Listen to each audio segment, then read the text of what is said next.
There's this thing that happens when you watch the Clone Wars closely. And I mean, really watch it. Not just the cool lightsaber flips or the epic space battles, but the quiet choices. The looks characters give when no one's talking. The way trust erodes frame by frame until suddenly everything feels off. It's not just a war story. It's a slow-motion train wreck where the Jedi are strapped to the tracks and the conductor's wearing a creepy smile. And the weirdest part is, it all works so well on the surface. You've got clones with awesome armor, Jedi doing parkour through explosions, ships that look like flying daggers, and a score that makes everything feel like the galaxy depends on this exact battle right now. But underneath all that flash and spectacle, something darker is crawling in the corners. And once you see it, you can't unsee it. You start to realize the Jedi don't belong here. They're out of place, out of time. They keep saying peace, but everything they do screams war. And the clones. Oh man, the clones.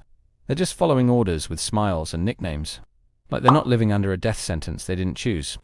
There's this underlying sadness that soaks through the action like a stain nobody wants to talk about. And let's be real, Palpatine was playing 5-dimensional chess while everyone else was doing puzzles meant for toddlers. The guy made an entire galactic war just to stress test the Jedi's moral compass. And guess what? It cracked like glass under pressure. It's almost impressive. Like watching someone bake a cake and poison it at the same time, and still win bake-off. You look at Anakin, at Ahsoka, at Rex, and you don't see heroes in control. You see pawns who think they're playing the game. But the game's been over since Kamino, since Dooku, since that one line that should have made the Jedi stop everything and say, wait, who ordered the clone army again? But nobody did. And that silence is the loudest part of all.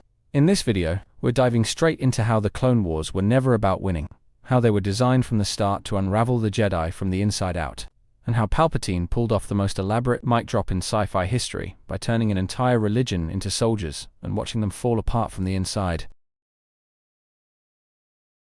When you really stop and think about it, the Clone Wars make no sense as a winnable conflict. The galaxy suddenly divides in half, a massive clone army appears overnight, and the Jedi just happen to be handed command of it with zero debate. That's not strategy, that's stagecraft.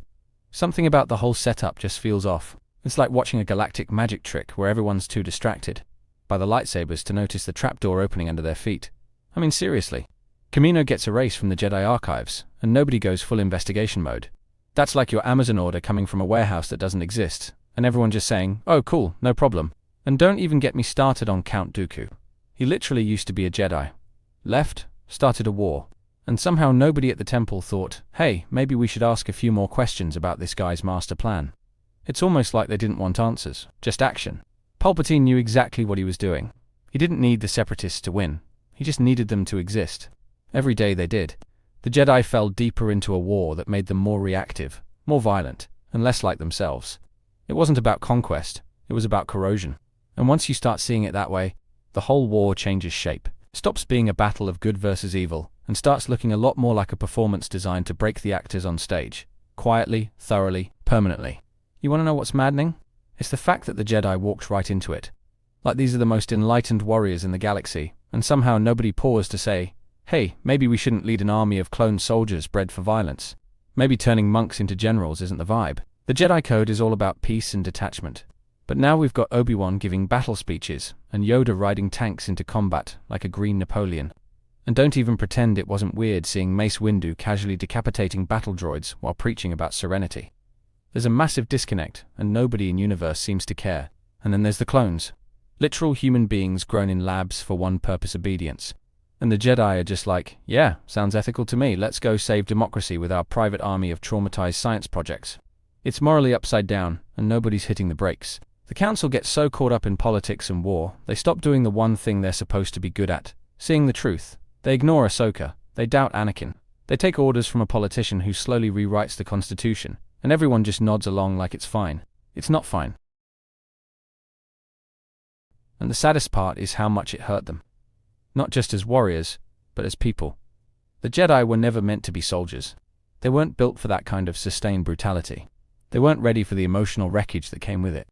And you can see it, wearing them down scene by scene. Obi-Wan spends the entire war pretending to be okay, but you can hear it in his voice. Every loss, every goodbye. Every time he has to let someone die for the mission. And then there's Anakin. He was barely holding on before the war. And after 3 years of constant betrayal and grief, he's basically a time bomb with a lightsaber. Ahsoka's arc is heartbreaking. She starts as this optimistic student who believes in the system, and by the end she walks away from everything because that system broke her. She didn't fall to the dark side, she just saw too much of the truth, and couldn't stomach the hypocrisy anymore. Even Yoda, the guy who's supposed to be the rock, he's broken by the end. Sitting in exile not because he was defeated by strength, but because he finally understood what had been done to them, and couldn't live with it. That's not just loss, that's despair. The Jedi didn't die in one day, they were erased slowly, spiritually, until Order 66 was just the final punctuation mark. Not the betrayal, but the conclusion. But for all the pain and all the loss, there's something awe-inspiring about watching it unfold. Because the Clone Wars isn't just a story about battles, it's a story about complexity, about how empires rise in the shadows, not with blasters, but with manipulation. Palpatine didn't need to outfight the Jedi, he outthought them. He moved like a grandmaster playing 10 games of Degeric at once, creating a war, commanding both sides, rewriting the rules in plain sight, and nobody even knew they were losing until the very end. And the detail. From clone individuality to the slow shifts in Jedi behavior, every inch of this war was built to show us not just how people fall, but how they fade.